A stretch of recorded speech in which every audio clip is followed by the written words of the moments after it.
Yep, there's some nice purples, Hugo. Really nice. I mean, it's only visible with the camera, this one, but still really nice.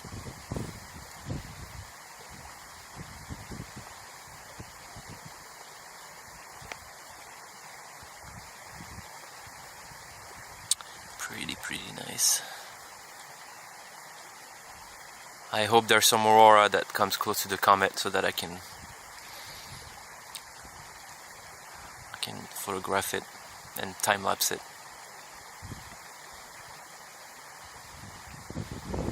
Looks like there's a little bit coming towards, but you never know how that's gonna pan out.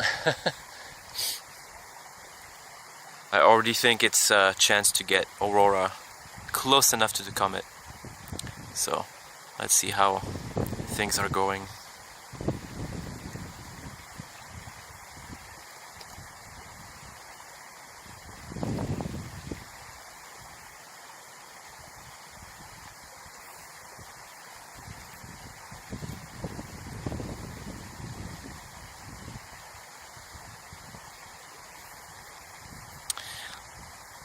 Yeah, I don't know. Let's see if, I mean, it's always 50-50 with a time-lapse. You never know how that's going to turn out. Perhaps that's going to turn out to be not that great. But let's see. It all depends on the aurora, because right now the aurora around the comet isn't really super great, and I'm shooting quite zoomed in at 85 and 50, so there's going to be a bit of aurora in the frame, but still I think that's going to be quite limited. So let's see.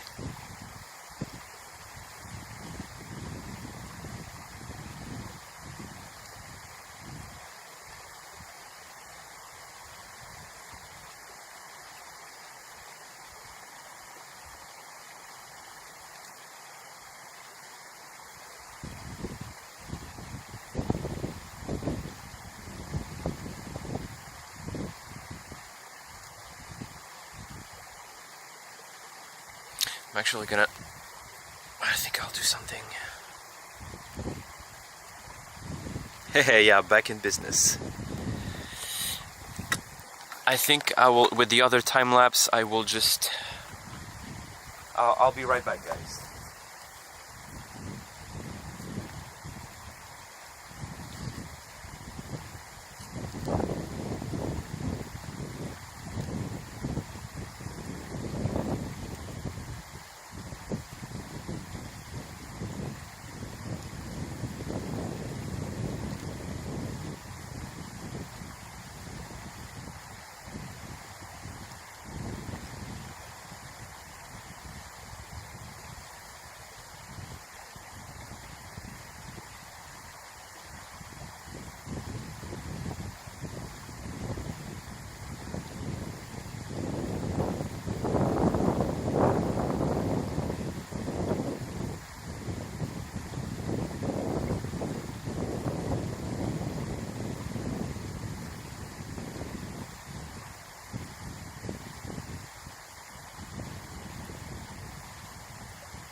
Brendan, yes. As Brendan, there could be some Orion meteors. Let's see how things pan out. Orion now is still way below the horizon, but not way, it's below the horizon, I think. So, and with the bright moon, that may not be the best setup, I guess, but yeah, setup is definitely the S7S3, yes.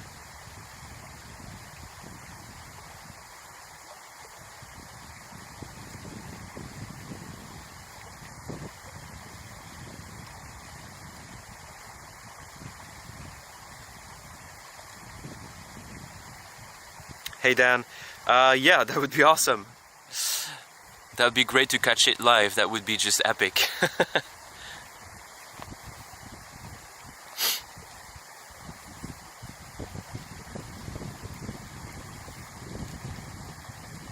It looks like the aurora is getting brighter here. It's really nice. It's getting brighter above us. Do you see it in the left hand side corner? It's getting a little bit dancey.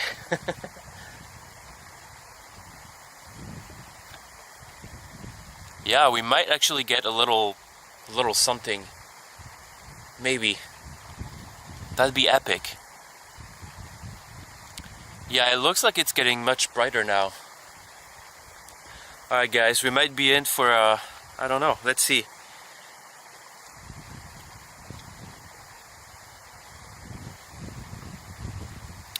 As Brendan, I actually caught it the other day. I caught the comet, the aurora, and shooting star. Quite a bright one, actually.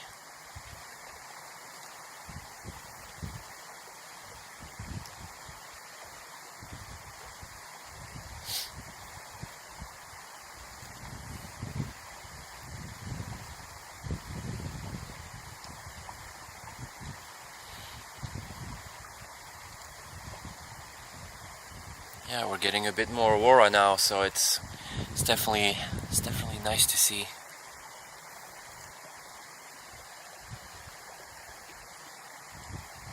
And it looks like the aurora is getting very, very close to the comet / in front of the comet. So I think that will be visible in the time lapse.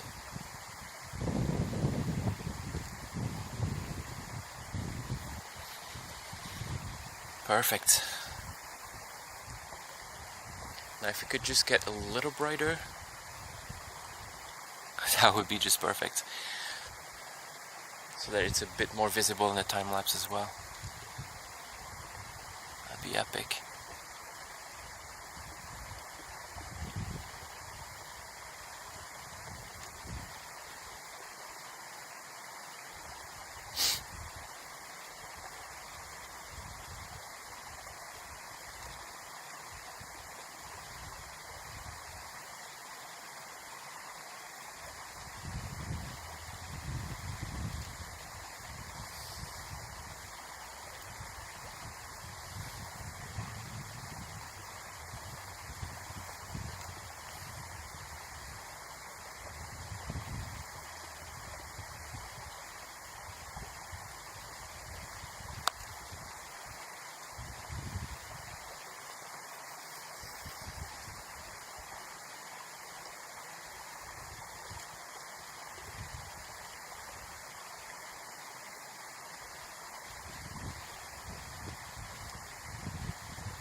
Aurora's definitely getting brighter now. It's getting brighter in the south as well.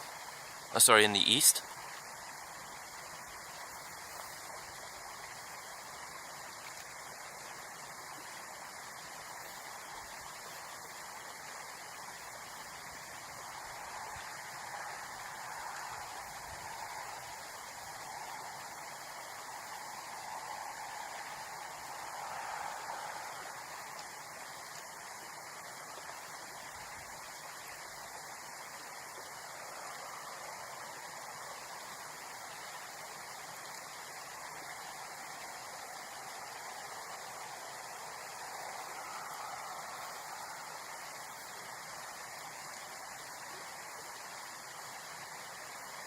Oh, what's there, Dan? Didn't see it. I was just checking something on my phone and then boom. Well, hopefully I got it on the time lapse.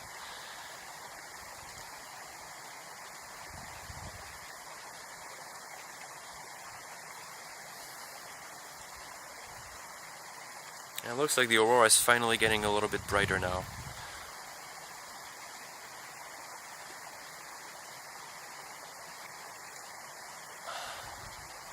It's starting to do something nice. Let's keep watching what it does.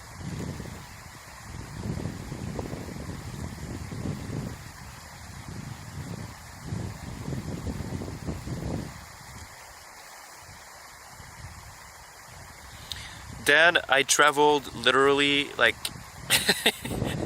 2 minutes on foot from my house because my house is just on top of a hill there. I'm just down by the fjord, and that's literally a field away.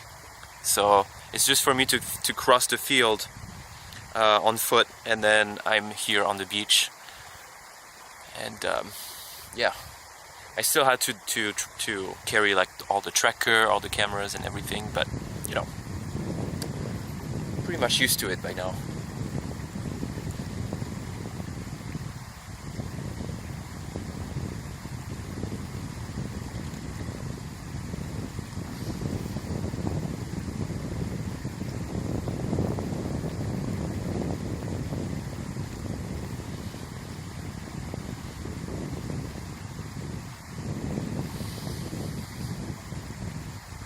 Oh, I'm gonna show you guys the moon rise over the hill.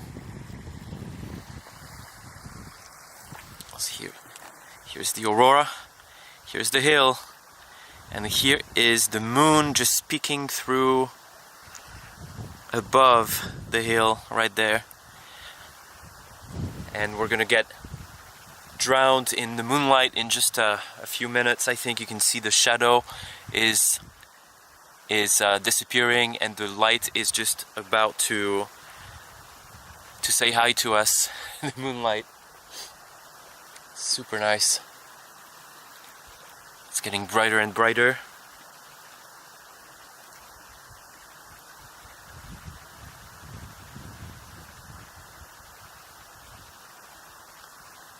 Yeah, very bright moon. It's gonna help us get some light in the foreground. So that's the only advantage with the moon, is that it kind of washes out the aurora, especially the fainter aurora, but it also helps heaps with lighting up the foreground, helping us with the noise, getting us a better signal overall, even though the I guess the contrasts with the aurora is contrasts are a bit less, obviously, because of the moon, but yeah, no, it's overly, it's another kind of sort of mood with the moon, and I kind of love it too. I mean, it's super nice. Alright, so now that I've shown you the moon, I can go back to my original position. So here's the fjord with, oops, I should see you guys. Here's the fjord that we have with the mountains illuminated by the moon, and here's the aurora, and I think it's just below the comet right there. You can see my camera by the water, and the moonlight is illuminating everything here, so it's super nice. But I think this is the better view for now, because this is where the aurora is the brightest.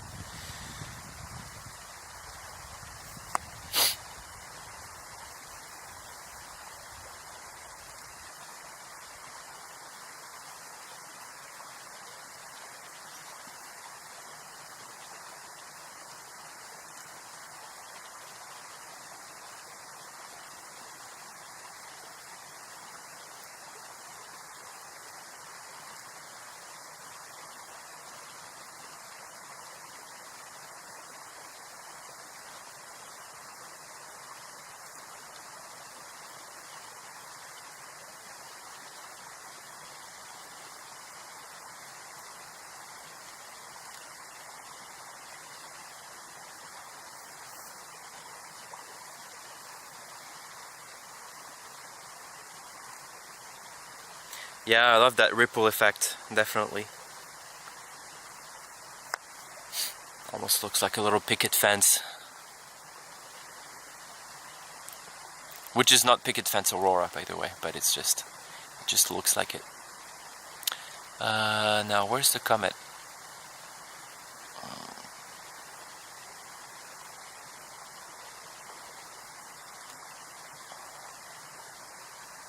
Oh yeah, there it is.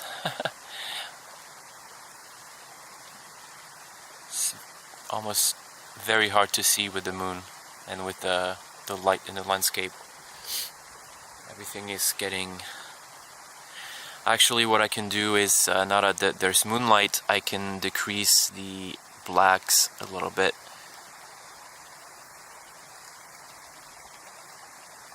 There we go.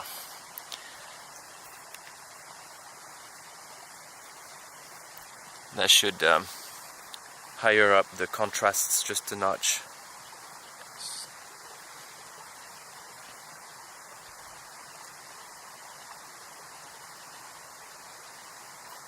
Yeah, maybe.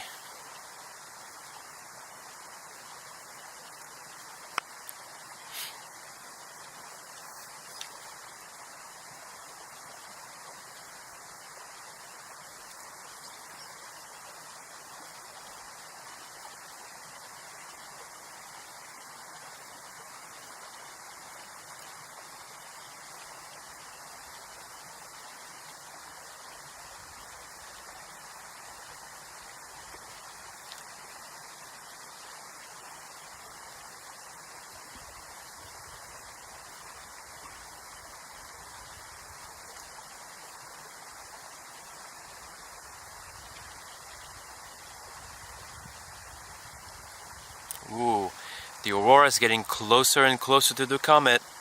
I like that.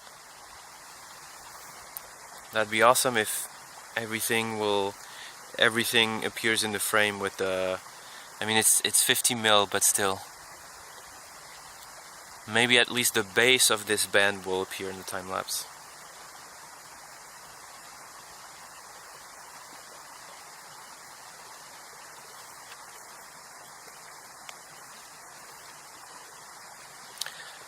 Hugo, I'll send you a paper on small scale, what we call small scale dynamic aurora. It's very interesting. It's very complex, but it's very interesting. It's actually the current understanding of what we have, or our current understanding on this small scale dynamics. Small scale dynamic aurora, which happens right about now, actually, in the oval. Ooh, yes, it's getting closer to the aurora. We like that. Yay!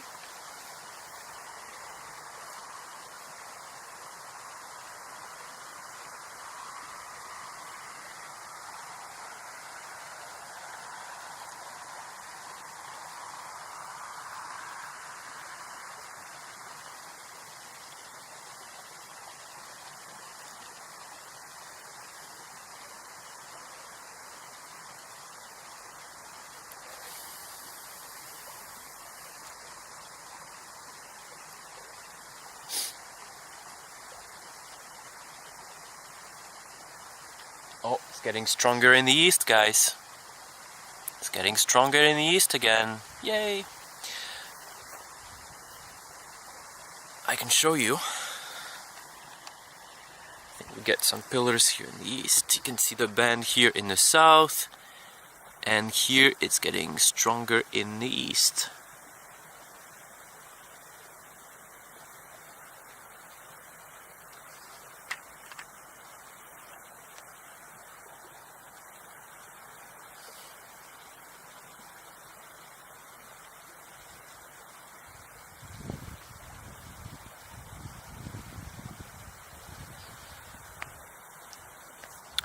I'll come back. I'll just go check on the other time lapse. I will come back and I'll be back in a jiffy.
Miller 2006. Yeah, I mean, in the past, obviously, there were such geomagnetic storms.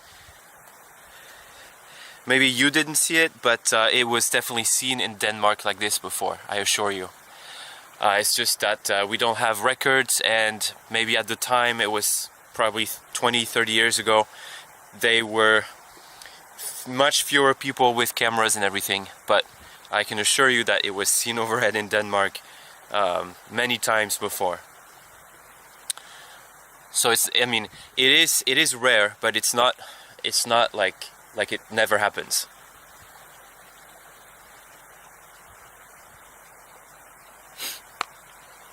Oh, looks like something may be happening now in the south with this little bend here. Maybe we'll get a substorm expansion. Let me just message my members. Let's see if we got an oval on our app. There is a faint something above us, but not much to brag about, which is always the case when the substorm is in growth. We have a hard time getting anything on the oval, especially if it's like a weak growth.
There we go.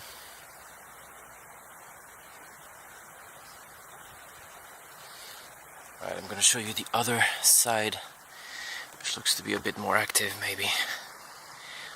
There, some nice little bends and pillars. There we go. Beautiful, look at that.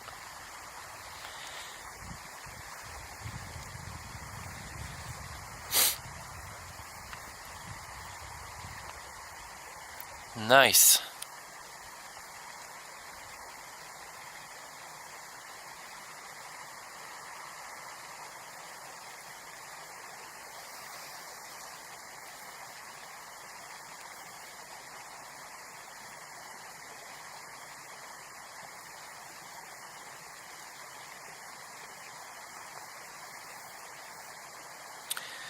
Yeah, I didn't watch Mass video, but I will, because he's someone I follow closely. He's so talented, this guy, it's crazy.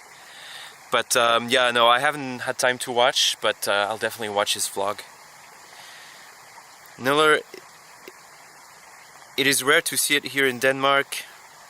Best go up to Norway, north of Tromsø, and stay for a week and go skiing in the daytime. Yes, yes. Absolutely. But right now you don't need to go north of Tromsø. Actually, the best place to see the aurora right now is anywhere between Tromsø and Rovaniemi. That's like the best location or latitude to see aurora at the moment.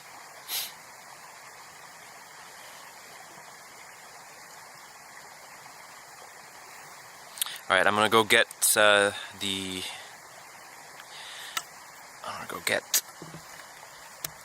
the charger because I'm at 10% on my phone and I don't want this live stream to die. So eventually it's gonna die because of the streaming protocol, but oh well.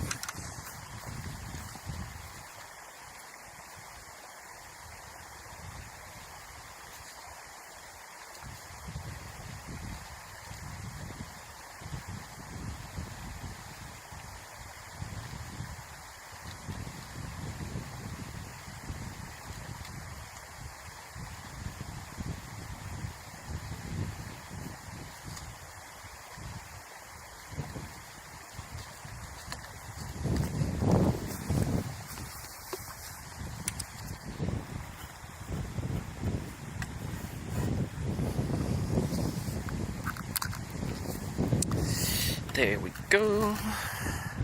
Whoops. Oh, it's getting nice now.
Hi Paul. Yeah, thanks. Good and great. Hope you're doing all right too.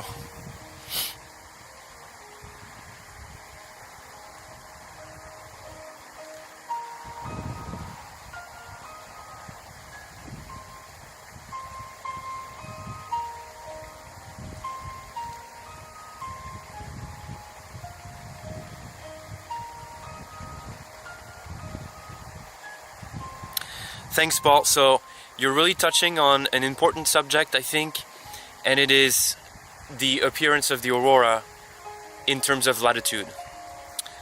And believe it or not, the aurora is not the same here in Norway than what you get when you get it in the UK, for example, because the latitude really has an impact on how you see the aurora, because the latitude has an impact on where the aurora is coming from in the magnetotail, in the magnetosphere. And it comes from places with more or less energy, more or less plasma, and thus, therefore, it will actually produce another kind of aurora, which is perhaps you guys in the UK, when we get stronger geomagnetic storms, the aurora looks more vibrant in red, but generally speaking, it is less luminous, less bright than what we get here in the north, especially during the passage of CHHSS, the coronal hole high-speed streams. Those produce super bright auroras that you can see nowhere else at no other latitude on Earth, not even on Svalbard, because it's a bit too far south most of the time for Svalbard. Not always, but a lot of the time it is. So really the auroral zone is the best place to see the brightest of auroras. In terms of color though, it depends. So in terms of red, definitely much further south is better for red, although we do get reds every once in a while. But yeah, otherwise for pink and green aurora, for example, then yes, definitely. Here is definitely better. Oh, looks like the aurora is getting brighter again here. Let's see what happens.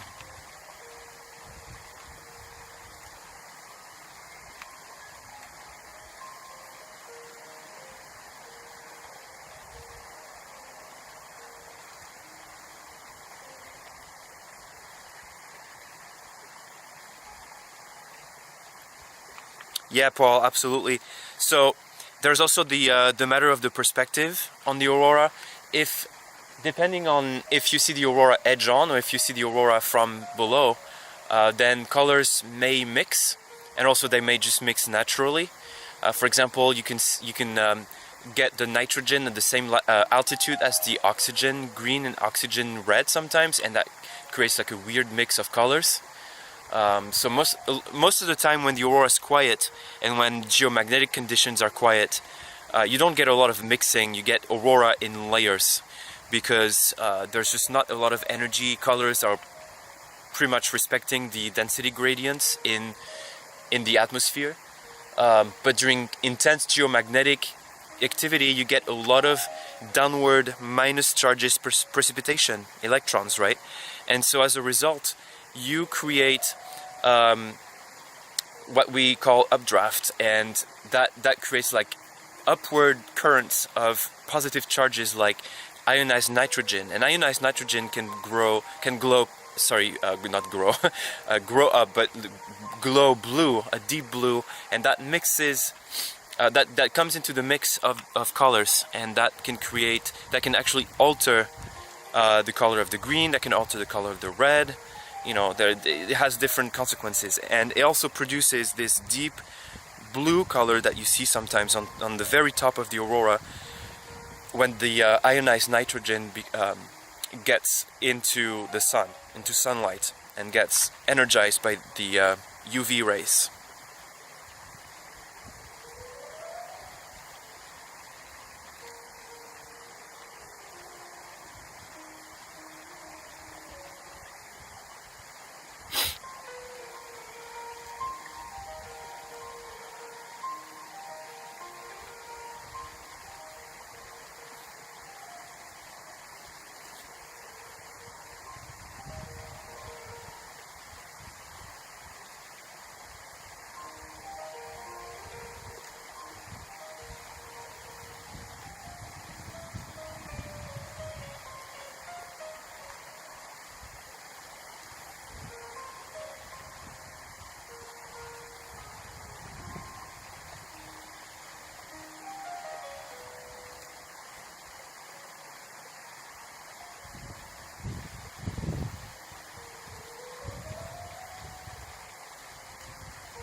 just need to cut it short quickly because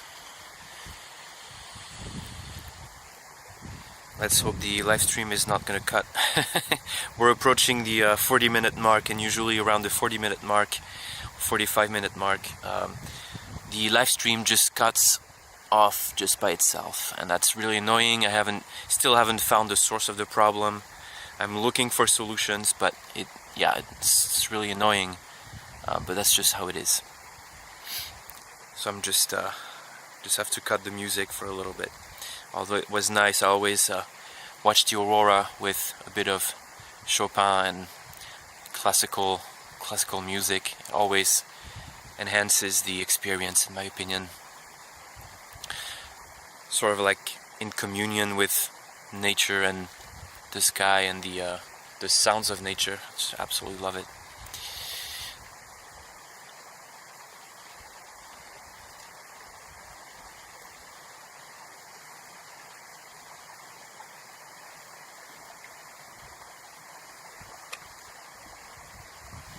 Oh, look like something might be happening, guys. Look at this over here. This could be a good sign.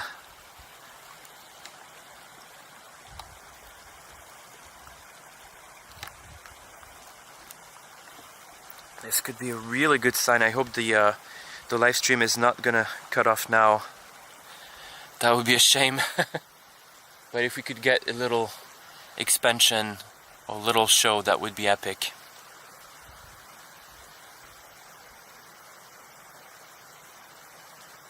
Looks like it's getting a bit more active, but I don't know if it's enough.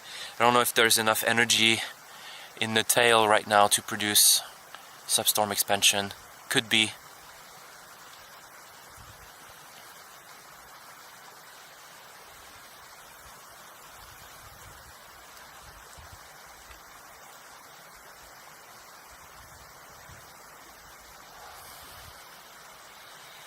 Right now it's just thinking about it without